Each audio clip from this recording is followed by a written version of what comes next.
नमस्कार. सोलापूर न्यूजमध्ये आपले स्वागत आहे. सोलापूर शहरात सध्या बेकायदेशीर धंद्यांना उधाण आलेले दिसत आहे. शहरातील विविध भागांमध्ये ऑनलाईन गेम्स, जुगार, मटका, गुटखा विक्री तसेच एमडी ड्रग्सची तस्करी असे अनेक बेकायदेशीर व्यवहार बेधडकपणे सुरू असल्याची चर्चा नागरिकांमध्ये होत आहे. स्थानिक नागरिकांचे म्हणणे आहे की या बेकायदेशीर धंद्यांमुळे शहरातील युवा पिढी मोठ्या प्रमाणावर या जाळ्यात अडकत आहे. काही युवक पैशाच्या लालसेने किंवा व्यसनाच्या आहारी जाऊन चुकीच्या मार्गावर जात असल्याची चिंता व्यक्त केली जात आहे.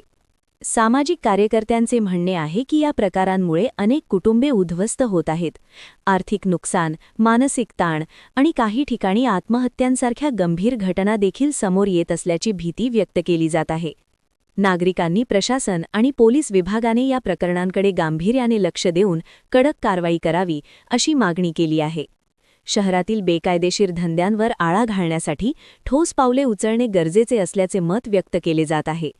आता पाहायचे हे आहे की प्रशासन आणि पोलीस विभाग याकडे कितपत लक्ष देतात आणि या बेकायदेशीर धंद्यांवर कधी कारवाई होते.